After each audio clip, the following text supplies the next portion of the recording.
కానీ ఈ మధ్య ఆ పంత కొంత మారింది అన్నట్టుగా కార్యకర్తలే మాట్లాడుతున్నట్టు వినికిది. ఎందుకంటే కార్యకర్తలతో మనం మాట్లాడుతున్నప్పుడు ఎప్పుడైతే బండి సంజయ్ గారిని వారిని మేము పెడతాము అని చెప్పేసి ఆ తర్వాత మార్చారు.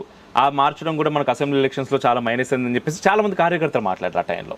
ఆ తర్వాత ఇప్పుడు కూడా ఫిరాయింపులు వేరే పార్టీ నుంచి వచ్చిన వాళ్ళకి ఎక్కువ ప్రిఫరెన్స్ ఇస్తున్నారు, వేరే పార్టీ నుంచి తీసుకోవడానికి ప్రయత్నాలు చేస్తున్నారు అని చెప్పేసి వాళ్ళు వచ్చిన తర్వాత మేము ఇక్కడ ఉన్న వాళ్ళం ఏంటి అని చెప్పేసి ఆలోచిస్తున్నారు. ఇవన్నీ జరుగుతున్నాయి నార్మల్గా. వాటిపైన మీ అభిప్రాయం ఏంటి, మీ స్టాండ్ ఏంటి? రిఫ్లెక్షన్ ఛానల్ మానిటైజేషన్ తీసివేయడం జరిగింది, అది మీ అందరికీ తెలుసు.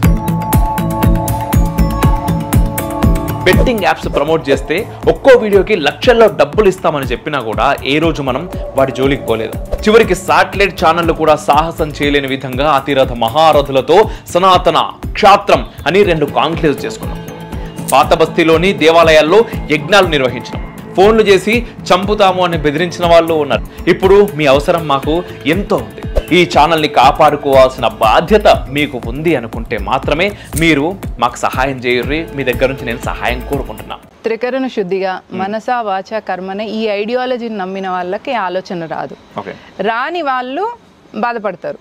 వాళ్ళు ఏంటంటే వ్యక్తి ఆరాధన చేసిన వాళ్ళు అయి ఉంటారు. వ్యక్తి పట్ల అభిమానం ఉండొచ్చు.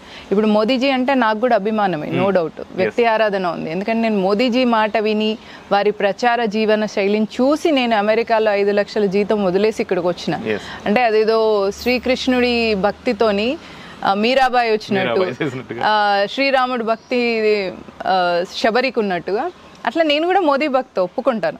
కానీ నాకు ఐడియాలజీ అంతకంటే కూడా ఎక్కువ ఉంటుంది. ఐడియాలజీ నా ఆత్మలో ఉండిపోయింది. మోదీజీ అనే వ్యక్తిని, అంటే ఆ శరీరం ఉన్న వ్యక్తిని నేను అభిమానిస్తున్నాను, నో డౌట్. కాబట్టి ఈ ఐడియాలజీని ఇంత స్ట్రాంగ్గా తెలియని వాళ్ళు మీరు అన్నట్టుగా ఒక వ్యక్తి అధ్యక్షుడు అయితేనే పార్టీ ఉంటుంది, ఒక అధ్యక్షుడు లేకపోతే పార్టీ ఉండదు అని అనుకుంటారు. సో వాళ్ళ లెర్నింగ్ ప్రాసెస్లో ఉన్నారు. వాళ్ళు ఎప్పుడైతే ఇంత స్ట్రాంగ్గా ఈ ఐడియాలజీకి వస్తారో వాళ్ళు కూడా అట్లా వ్యక్తి ఆరాధనను పక్కన పెట్టేసి పార్టీ కోసం, సిద్ధాంతం కోసం పనిచేయడానికి వస్తారు. నెక్స్ట్ ఇంకో క్వశ్చన్ అడిగారు మీరు. ఇప్పుడు ఎవరు అన్నదానికి మనం అనుకున్నాం కదా, ఎవరిని పెట్టినా కూడా ఈ ఐడియాలజీ మళ్ళీ ఎట్ అగైన్ ఈ క్వశ్చన్కి కూడా అదే ఆన్సర్. ఈ ఐడియాలజీలో ఎవరైతే స్ట్రాంగ్గా ఉంటారో, ఈ సంస్కృతిని కాపాడాలనే ఉద్దేశంలో ఉంటారో, అంటే మోడర్న్ థింకింగ్, సెక్యులరిజం అనేది న్యాచురల్గా హిందూయిజంలో ఉంది. హిందుత్వ ఈజ్ న్యాచురల్లీ సెక్యులర్, చెప్పాల్సిన అవసరం లేదు. చాపకు ఈత నేర్పినట్టుగా హిందువులకు సెక్యులరిజం చెప్పక్కర్లేదు. ఎందుకంటే ఇస్లాం ఈ దేశంలోకి దాడులకు వచ్చినప్పుడు వాళ్ళను మనం అతిథులుగా తీసుకున్నాం, కానీ వాళ్ళు దాన్ని మిస్యూజ్ చేసుకున్నారు. సెక్యులర్ ధర్మం అయిపోయి ఇది ఇప్పుడు కొట్టుకోవాల్సి వస్తున్నది లోపల. ఎగ్జాక్ట్లీ. ఇప్పుడు ఏంటిదంటే పునరాలోచించుకోవాల్సి వస్తుంది. హిందువుల పరిస్థితి ఏంటిదంటే మనము ఒక వ్యక్తిని అతిథిగా భావించి మన ఇంటికి తీసుకొచ్చినప్పుడు ఆ వ్యక్తి నేను ఇంట్లోనే ఉంటే ఇంట్లో నుంచి వెళ్ళిపోను అన్నప్పుడు వాడిని మెడల్ బట్టి బయటికి ఎట్లా గెంటాలో నేర్చుకోవాలి. ఎగ్జాక్ట్లీ, అంతే. సో ఇప్పుడు హిందువులు నేర్చుకోవాల్సింది అంతే, అంతకు మించి ఇంకేం లేదు. క్షాత్ర ధర్మం నేర్చుకుంటే సరిపోతుంది, ఈ ధర్మానికి కొంత క్షాత్రాన్ని జోడిస్తే సరిపోతుంది.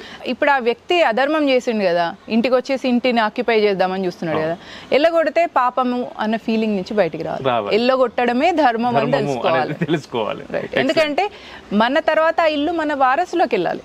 ఇన్ ద సేమ్ వే, అదే విధంగా ఇంటి నుంచి బయటికి వస్తే ఈ సంస్కృతి అనేది మన తర్వాత వారసులకు, మీ పిల్లలు, మా పిల్లలు, మనందరి పిల్లలకి ఈ సంస్కృతిని అందించాలి అనే దాంతో మనం ఉన్నప్పుడు వాడిని ఎట్లా తరిమేయాలి అనేది ఆటోమేటిక్గా తెలిసిపోతుంది. ఆ ధర్మం వస్తుంది, దాన్నే క్షాత్ర ధర్మం. ఫ్యాంటాస్టిక్ అండి.